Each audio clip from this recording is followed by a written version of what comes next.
It was a bright Saturday afternoon in a quiet little town, the kind of day when the air feels warm and soft. The sun was shining and people were out enjoying their weekend. Families filled the park, small shops were busy, and the smell of coffee and baked bread came from the cafe on the corner. Everyone seemed happy, except one girl who walked slowly along the sidewalk, holding a shopping bag in one hand and a cane in the other. Her name was Aliyah. Aliyah was 16 with gentle eyes and a quiet smile. She had a small limp when she walked, something she had learned to live with since childhood. It didn't stop her from dreaming big. She loved painting more than anything. Whenever she felt lonely or different, she painted. Colors helped her express what words couldn't. That day, she was heading to the art store to buy a few brushes and a small canvas for a project she wanted to finish before school started again. As she crossed the street near the cafe, a loud roar filled the air. 3 motorbikes came speeding down the road, their engines echoing through the small town. The bikers were a rough-looking group, leather jackets, tattoos, and helmets with dark visors. They parked near the cafe, laughing loudly as if they owned the place. People turned their heads watching them, but no one said anything. They were known around the town for their noisy rides and rude jokes. Aliyah tried not to look at them and continued walking. But as she passed by, one of the bikers noticed her limp and started smirking. "Hey, look at that," he said to his friends, nudging one of them with his elbow. "She's walking like her bike's got a flat tire." His friends burst into laughter. Aliyah froze for a moment, pretending not to hear. She lowered her eyes and kept walking, gripping her cane tightly, but the laughter followed her. Another biker added, "Maybe we should lend her some oil for those rusty legs." The people nearby heard it. Some frowned, others looked away. A few whispered to each other, but no one stepped forward. The girl's face turned red, but she didn't say anything. She had learned that silence was safer than arguing. Deep down, though, her heart hurt. She didn't understand why some people thought it was funny to make fun of someone just for being different. Across the street, an old man sitting outside the bakery had seen everything. He was in his 70s, thin and quiet, always sitting in that same chair every afternoon. He had known Aliyah since she was little. Sometimes she helped his wife carry groceries or held the door open for them. He watched as she walked faster, trying to escape the laughter, and his chest tightened with anger. But he stayed calm, waiting. The bikers didn't stop there. They continued laughing loudly, making comments for everyone to hear. One even mocked the way she held her cane. A few passers-by shook their heads, but nobody interfered. The old man muttered under his breath, "Cowards always pick on those who can't fight back." Aliyah reached the small art shop at the end of the street. Her hands were shaking a little as she opened the door. The familiar smell of paint and paper comforted her. Inside, the shop was quiet and peaceful. The owner, Mr. Reed, a kind man with glasses and gray hair, looked up from behind the counter. He noticed her pale face and asked softly, "You okay, kiddo?" "You look like you've seen a ghost." She forced a smile. "I'm fine, just... It's really hot outside." He didn't believe her, but he didn't push. He had known her long enough to sense when something was wrong. "Take your time," he said kindly. "The brushes you like are on the 3rd shelf." Aliyah nodded and went to the back of the shop. As she ran her fingers along the brushes, she tried to calm herself down. She thought of her mother's words. "Don't let others define your worth. You're more than their words." But right now those words felt far away. After a few minutes, Mr. Reed walked over and asked if she wanted water. She hesitated, then nodded. When he handed her the glass, she finally whispered, "Some guys outside made fun of me. They laughed at the way I walk." Mr. Reed frowned but kept his voice gentle. "I'm sorry that happened to you. Some people don't understand kindness because they've never experienced it. But don't let small minds steal your peace, all right?" Aliyah smiled faintly. "I just don't get why they do it." "Because it's easier to laugh at others than to look at their own flaws," he said. "But you know what? Life has a way of teaching lessons. Sometimes it just takes a little while." She nodded, feeling a bit better. Outside, the bikers had parked their bikes and gone into the diner next door. They sat by the window eating and joking loudly. A few customers tried to ignore them, but one young man sitting at the counter had seen what happened earlier. He was a local college student, and he had quietly recorded a short video on his phone when the bikers mocked Aliyah. He uploaded it to a local community page with a short caption. "This happened in front of our cafe today. Not cool." He didn't expect much, but within minutes people started commenting. The town was small and news spread fast. Dozens of residents recognized the bikers. They had caused trouble before. Many were angry, saying this time they had gone too far. Some even began tagging local authorities in the post. Meanwhile, Aaliyah finished paying for her supplies. Mr. Reed gave her a small discount, saying, "Consider it an artist's bonus." She smiled and thanked him, feeling a little lighter. As she stepped out, she noticed the same old man from the bakery standing near the street.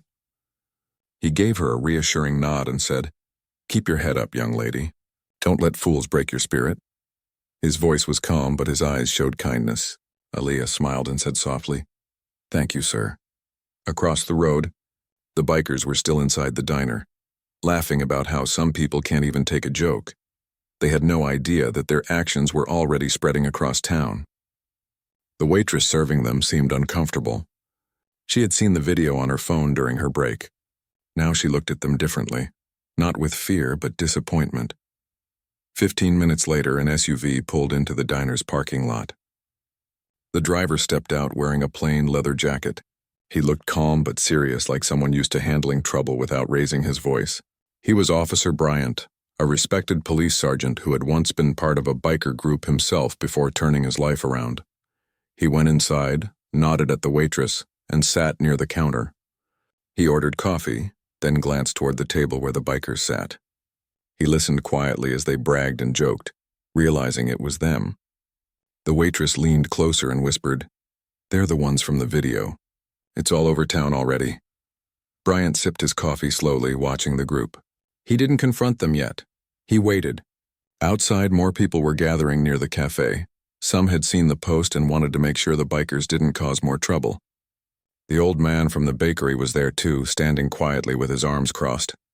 Aaliyah, still near the corner, saw the small crowd forming. She didn't know what was happening, but something told her this day wasn't over yet. She stayed where she was, holding her art bag close. Inside the diner, Bryant finally stood up. He walked toward the table of bikers and said in a calm voice, "Those your bikes outside?" One of them leaned back and said, "Yeah, why?" "You got a problem?" Bryant looked at him steadily. "No problem. Just wondering if you're the same guys who thought it was funny to bully a young girl outside earlier." The laughter stopped. The bikers looked at each other. One tried to deny it, but Bryant raised his phone. Someone had already sent him the video. "You want to tell me this isn't you?" he asked. The diner went silent. The air felt heavier. Everyone waited to see what would happen next. Aaliyah, standing outside, couldn't hear the words, but she saw the officer talking to them, and the way their faces changed. For the first time that day, she felt like she wasn't invisible. Maybe the world wasn't so unfair after all. As the bikers shifted uncomfortably in their seats, Bryant set his cup down and said quietly, "You know, real strength isn't about being loud or scary. It's about respect. That girl you laughed at, she's stronger than all of you." No one dared to reply. The officer turned and walked out, leaving them speechless. Outside, he glanced across the street and saw Aaliyah standing near the corner. He gave her a nod, a silent promise that everything would be all right. She smiled back, her eyes shining with relief. And as the engines of the bikers' motorcycles sat cold and silent in the afternoon sun, the town could already feel a change in the air. What had started as a cruel joke was slowly turning into a lesson, one that would make sure those bikers never forgot the power of kindness, courage, and quiet strength. The diner had gone quiet after Officer Bryant spoke to the bikers. The sound of forks against plates faded, and the laughter that had filled the room disappeared like smoke. The three men sat still, staring at each other, unsure what to say. Bryant had already left, but his words hung in the air, heavy and cold. "That girl you laughed at, she's stronger than all of you." The waitress, who had seen everything, quietly collected their plates.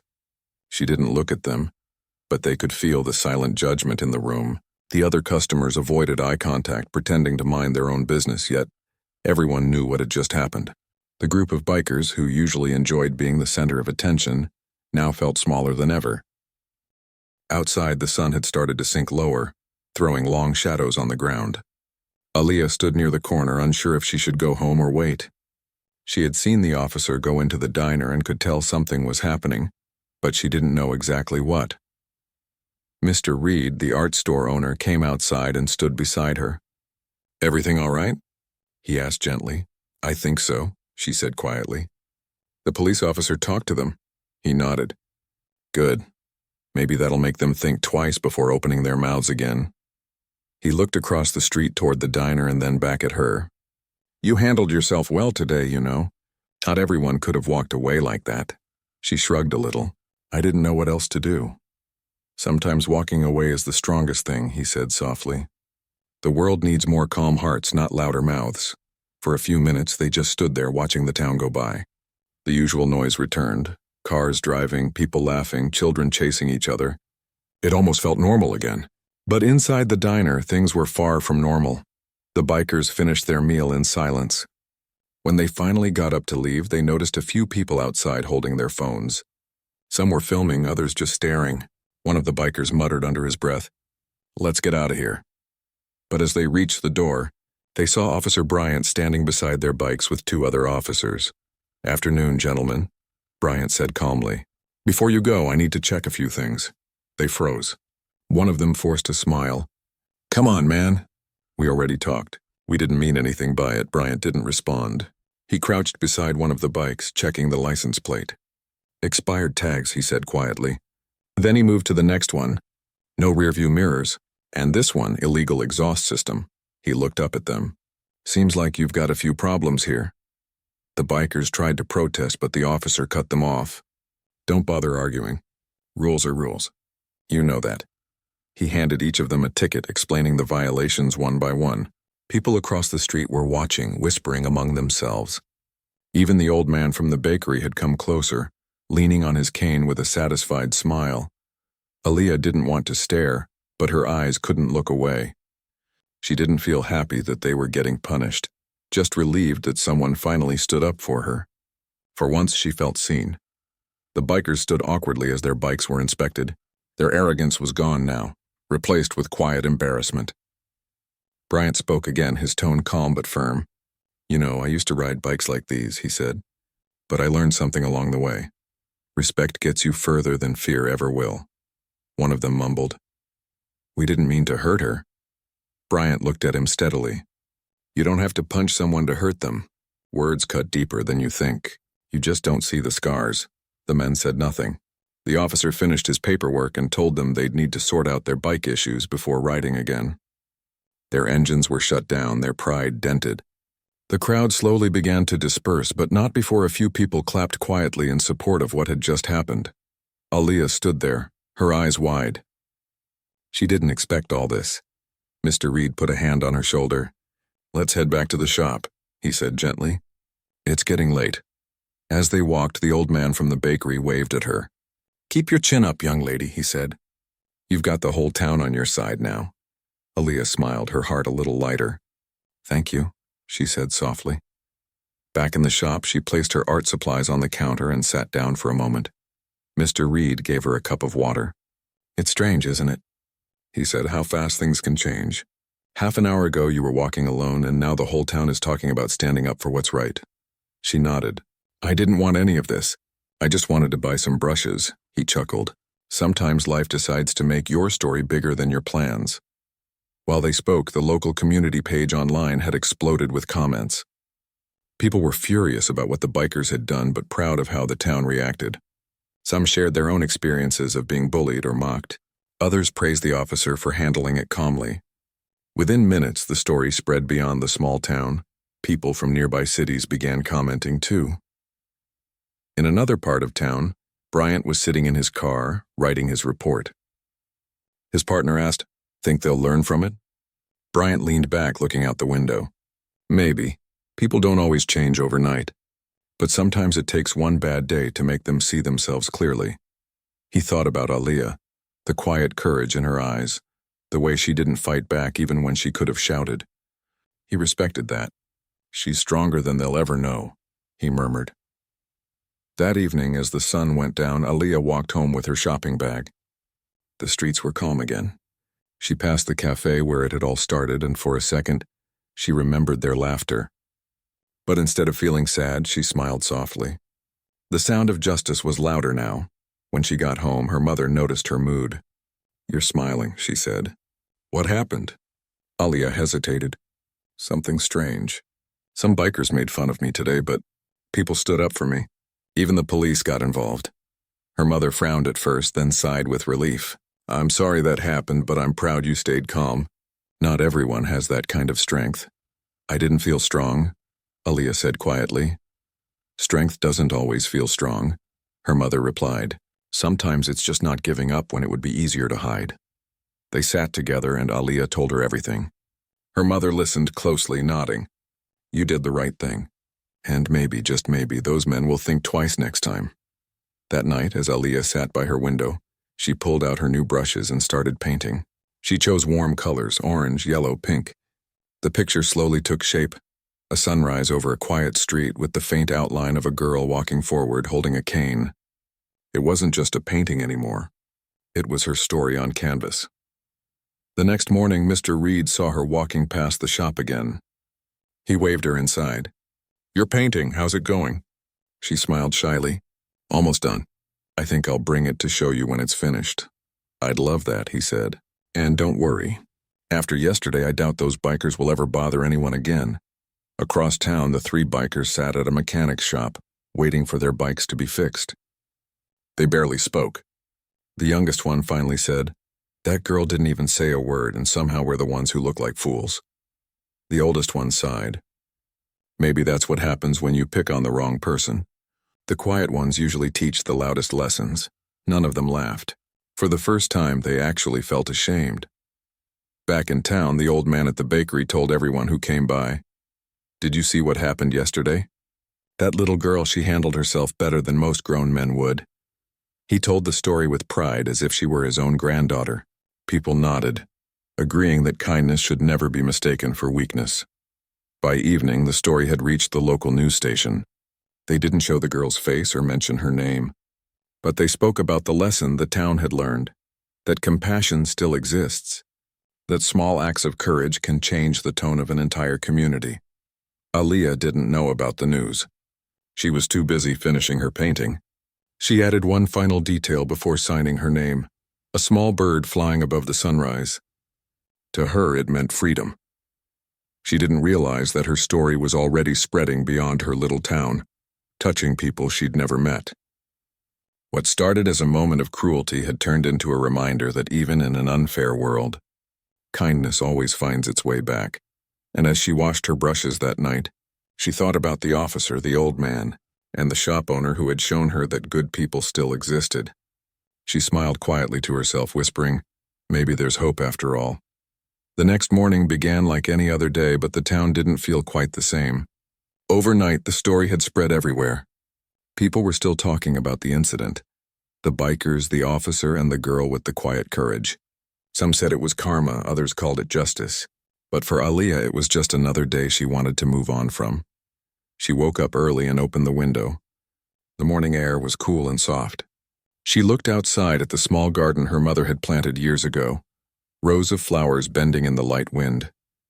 It was peaceful, the kind of peace she always looked for in her art. She took a deep breath, trying to let go of what had happened. Her mother was already in the kitchen making breakfast. You have school later? She asked, handing her a plate of toast. Not until afternoon, Aaliyah replied. I was thinking of going to the park to paint for a bit. Her mother smiled. That sounds good. The world needs more colors, less noise. Aaliyah smiled back, but deep down she wondered if she could really focus. Even though she tried to stay calm, the memory of the laughter still echoed in her mind. The way they had looked at her, mocking, careless, it wasn't something easy to forget. But she remembered the officer's kind nod and the way people stood up afterward. That gave her strength. By the time she reached the park, the sun was rising higher. Families were walking their dogs, kids were running around, and the fountain in the middle sparkled under the light. She found a quiet bench near a tree, opened her sketchbook, and began to draw. Her strokes were soft at first, lines of trees, shadows of leaves, the faint curve of the fountain. Slowly, her hands began to move with rhythm again. Painting always helped her heal, as if the colors could wash away pain. While she was sketching, 2 young boys stopped nearby and watched silently. One of them finally said, That's really good. Did you make that yourself? Aaliyah looked up and smiled shyly. Yeah, just something I'm working on. The boys nodded with wide eyes. "You're really good at it," one said. "My sister can't even draw a stick figure." She laughed softly. "It just takes practice." They smiled and ran off, and for a moment everything felt normal again. But peace didn't last long. A group of older kids passed by, whispering to each other. One of them pulled out his phone and showed something on the screen. "Hey, that's the girl from the video," he said loudly. "The one the bikers messed with." Aaliyah froze. She had hoped no one at school or around town would connect her face to that story. The video didn't show her name, but some people still recognized her. She felt her heart race. Another kid said, "Man, you're kind of famous now." "Everyone's talking about it," she forced a smile. "I didn't do anything." "Yeah," one of them replied, "but you didn't have to. You're like the brave girl from town now." They didn't mean any harm, but she still felt uncomfortable. Fame was the last thing she wanted. She just wanted her quiet life back. Back at the police station, Officer Bryant was sitting at his desk going through paperwork when one of his colleagues came in holding a newspaper. "You've seen this?"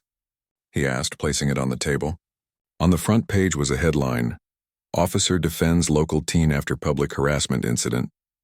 Bryant sighed. "Didn't think it'd get that much attention." "Well, it did," the officer replied. "People are calling you a hero." Bryant shook his head. "The real hero's that kid. She didn't lose her composure when anyone else would have." He leaned back in his chair, thinking about how quickly life could turn. A simple walk to buy art supplies had become a story spreading beyond their small town. Later that afternoon, he got a call from a woman. Her voice was calm but emotional. "Officer Bryant? This is Aaliyah's mother. I just wanted to thank you for what you did yesterday." He paused for a moment. "You don't need to thank me, ma'am. I just did my job." "No," she said firmly. "You did more than that. You showed her that there are still good people in the world. She hasn't stopped talking about you." He smiled softly. "She seems like a good kid. Brave too." After hanging up, he sat quietly for a moment. Sometimes justice didn't need sirens or arrests. Sometimes it was as simple as showing someone they mattered. Meanwhile, the bikers were having a very different day. They had met at a repair shop outside town, trying to fix their bikes after the police inspection.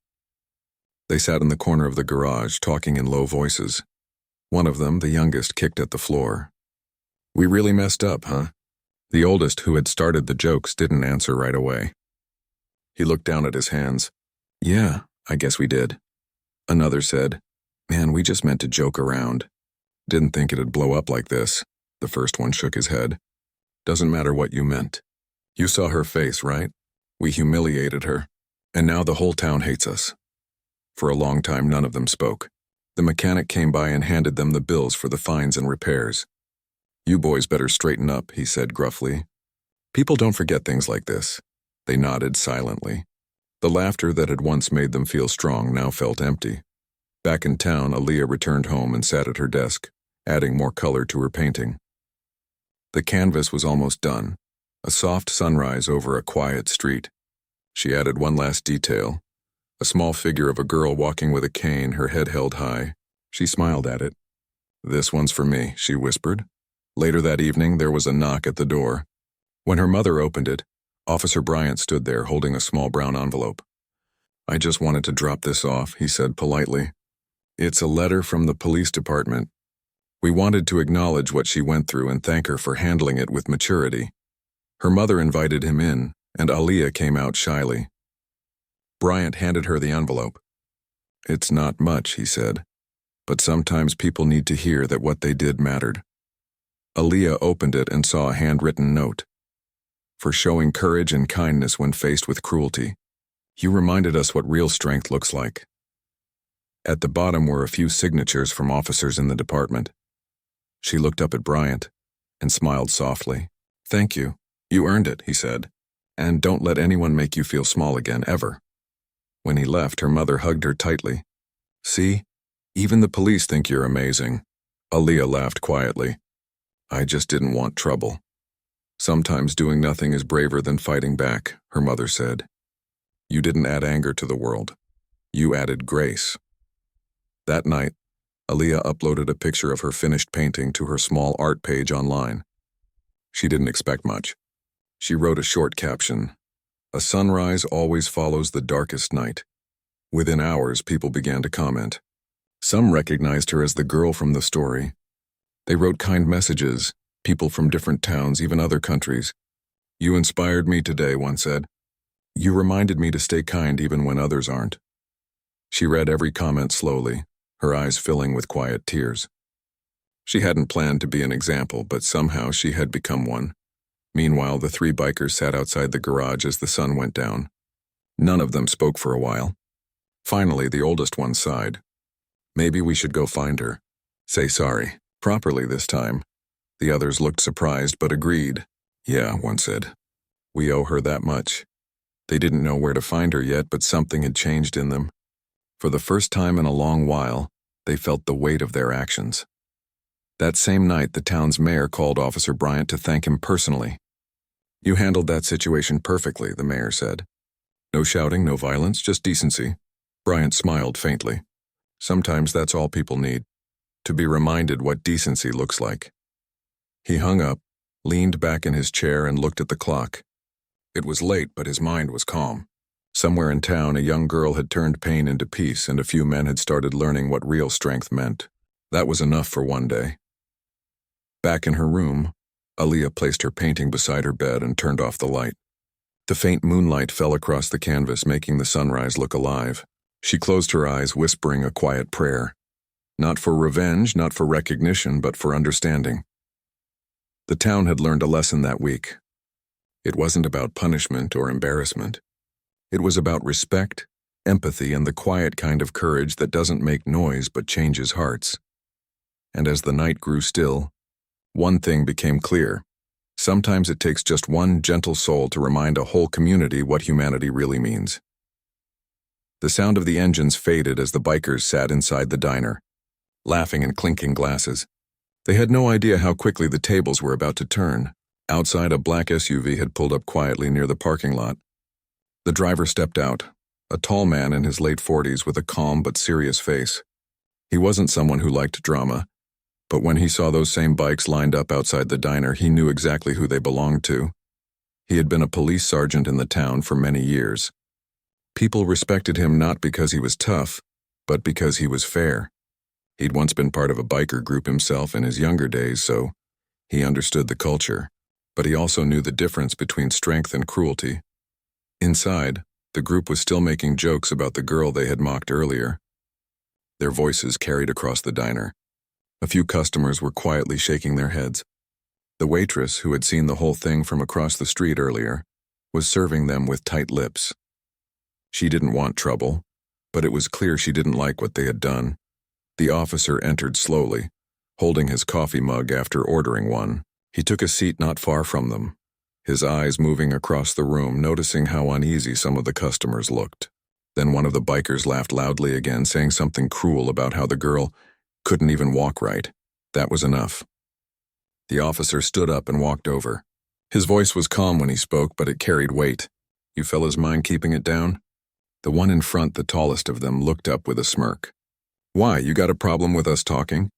The officer looked at him without blinking. "No problem with talking," he said slowly. "But I do have a problem with what you're saying. That girl you made fun of out there, she didn't deserve that." The laughter stopped. The diner went quiet. Even the waitress froze, holding her tray mid-air. The man sitting across from the tall biker muttered under his breath, "Who's this guy?" The officer took out his badge and placed it on the counter. Someone who believes respect still means something in this town. One of the bikers tried to brush it off. "Come on, man, it was just a joke." She didn't even say anything. The officer nodded slightly. "Yeah, she didn't. That's called dignity. You might want to look it up sometime." A few people nearby almost smiled at that. The bikers didn't know how to respond. Their leader looked irritated. "You act like we did something illegal." "Maybe not illegal," the officer said, "but definitely shameful. You think strength is about laughing at someone weaker? Real strength is helping someone who can't fight back." His voice was steady but firm, and it made even the toughest biker shift in his seat. Outside, a few police cars rolled into the lot. The officer turned slightly toward the window, noticing them arrive. He didn't raise his voice or make a scene. He simply said, "You might want to come outside with me for a minute." They followed him, confused. As they stepped out, the afternoon sun hit the chrome of their bikes. The officer walked slowly around the line of motorcycles, inspecting them carefully. He crouched near one of them, pointing to a missing side mirror. Then he noticed an illegal exhaust pipe, a missing tag, and an expired registration sticker. "Whose bikes are these?" he asked quietly. "They're ours," the leader said, trying to sound confident. "Good," said the officer. "Then I guess you won't mind answering a few questions." The group started to look uneasy. "What's this about?" one of them asked. "Well," he said, "for starters, these bikes shouldn't even be on the road in this condition. That's a safety issue. Second, that video going around right now, it shows a group of men harassing a young girl. That's not something this town is going to ignore." One of the younger bikers' faces went pale. "Video? What video?" The officer didn't reply. He just gave a nod to one of the other cops, who began writing citations. The bikers tried to argue, but there wasn't much they could say. The proof was there, both in person and online. As the officers started to check each bike, a small crowd began to gather. The same people who had seen the bullying earlier were now watching quietly. Some had their phones out, but most just stood there, shaking their heads in disbelief. The officer turned back to the bikers. "You said it was just a joke," he said. "So tell me, does it still feel funny now?" None of them answered. They stood silent as tow trucks arrived to take a few of the bikes away. Meanwhile, the girl they had bullied earlier, Aaliyah, was walking down the street again with Mr. Reed from the art shop. They saw the crowd and slowed down. When she realized what was happening, she froze. Mr. Reed placed a hand on her shoulder. "It's okay," he said softly. "You don't have to be afraid. You didn't do anything wrong." They stood near the corner, watching quietly. The officer noticed her and gave a small nod in her direction, almost like a silent message. "You're safe now." The bikers noticed too, and shame washed over their faces. They looked down, avoiding eye contact. One of them, the youngest, muttered, "We didn't mean it to go that far." The officer looked at him and said, "It always goes too far when you forget people have feelings." The crowd started to disperse slowly. Some people clapped quietly, not to embarrass anyone, but to show respect for what had just happened. The officer turned to Aaliyah. "You okay?" he asked gently. She nodded. "Yes, sir. Thank you." He smiled softly. "You don't need to thank me. You already handled it better than most people could." Mr. Reed smiled too. "You see? The world's not always fair, but sometimes it does the right thing when you least expect it." Aaliyah looked at the scene. Bikes being loaded, officers writing tickets, and the same men who had mocked her now standing in silence. It felt strange. She didn't feel revenge or anger, just relief that someone had cared enough to stand up for what was right. A little boy who had been watching from across the street tugged his mother's sleeve and whispered, "Mom, is that the girl from the video?" His mother nodded quietly. "Yes, honey. And she's very brave." The boy smiled at Aaliyah shyly. "You're really strong," he said, waving at her. Aaliyah waved back, a small smile forming on her face. For the first time that day, she didn't feel small or invisible. She felt seen. The officer handed the bikers their final citations and spoke one last time. "I hope this is the last time we meet under circumstances like this. Learn something from today." The leader gave a slow nod. "Yeah," he said quietly. "We will." As the officers drove away, Aaliyah and Mr. Reed began walking back toward the art store. The crowd thinned and the sun began to dip lower in the sky. The town felt a little lighter somehow, as if a bit of goodness had been restored. On the way back, Mr. Reed said, "You know, people like that often act tough because they're afraid of something inside them. But when someone shows them what real courage looks like, it changes things." Aaliyah thought for a moment. "I didn't really do anything," she said softly. "Yes, you did," he replied.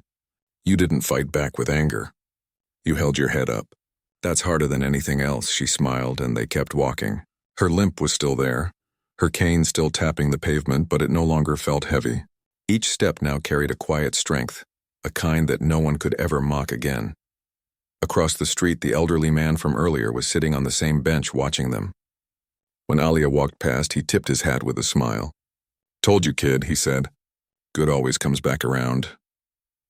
That evening, as the town's lights began to glow, the sound of motorcycles was gone from the streets. The only sound left was the soft rhythm of footsteps and the calm hum of life returning to normal. Inside the diner, The waitress wiped down the tables with a quiet sense of satisfaction. For once, justice hadn't come from anger or violence, it had come from decency, and that was something worth remembering. Aaliyah went home later that evening, placed her new brushes on the table, and started painting. The canvas began to fill with colors of orange and gold, a sunrise bright and full of promise. She didn't need to look back at the events of the day anymore. What mattered was that she had walked through cruelty with grace and found kindness waiting at the end of it. Sometimes the world isn't fair, but sometimes, just sometimes, it surprises you with how right it can be when people choose to care. The sun rose slowly over the small town the next morning, casting a warm glow across the streets. Aaliyah woke up and sat by her window staring at the sky. Yesterday had felt like a dream, strange, heavy, and yet somehow powerful. She had never imagined that a simple walk to the art store would turn into something that made the whole town talk. Her mother called softly from the kitchen. "Breakfast is ready, honey. Are you coming?" Aaliyah nodded, smiling faintly. She felt lighter today, as if the weight of the previous day had lifted slightly. She went downstairs, grabbed her plate, and sat quietly. Her mother watched her with a mixture of relief and pride. "You did well yesterday," she said. "I know it wasn't easy." "I didn't do much," Aaliyah replied. "I just walked away." Her mother shook her head. "That's exactly what made you strong. Not everyone can do that. Not everyone has the courage to stay calm while others are cruel." After breakfast, Aaliyah went back to her room to work on her painting. She opened the canvas she had started the day before and added gentle strokes of pink and gold to the sky. The sunrise she was painting felt real, as if it were coming from inside her heart. The girl walking in her painting held her cane lightly, her head held high, moving forward even though the path was uneven. Hours passed as Aaliyah painted. Outside, the town began to buzz again, but not with fear or gossip. People talked quietly about the incident from yesterday, not the cruelty but the courage, the quiet strength of a young girl who had been mocked and yet had faced it with dignity. Stories of kindness spread faster than the story of cruelty. In the diner, the bikers were sitting together, silent and uncomfortable. Their usual jokes and laughter had vanished. They had gone through the process of paying fines, repairing their bikes, and facing the consequences of their actions. The lesson from the officer, combined with public embarrassment, had shaken them more than any physical punishment could have. One of the bikers finally spoke, his voice low. "I can't believe we laughed at her. I didn't think it would matter, but it really did." Another added, "Yeah, we made fools of ourselves, and it feels wrong. I don't want anyone else to go through that, not ever." They were quiet for a long time, thinking. For the first time, they realized that words could cut deeper than fists. They had mocked someone weaker, and the pain they caused was real. It was something they couldn't fix with a simple apology alone. Meanwhile, at the art shop, Aaliyah packed up her paints and brushes. Mr. Reed noticed her smile, soft and shy, and asked, "Do you feel better today?" "I do," she said. I guess. "I feel like things are finally okay." "You've learned something too," he said. "Sometimes even the quietest actions can make the loudest impact." She nodded, thinking of the officer, the old man, and the strangers who had quietly supported her. "I think I understand now," she said softly. Later that day, the officer returned to the station to file his report. His colleagues noticed a calm look on his face. "You handled that situation well," one said. "Everyone saw what happened." Bryant smiled faintly. "It wasn't me who handled it, she did. She showed courage when anyone else would have panicked or cried. I just made sure the world noticed."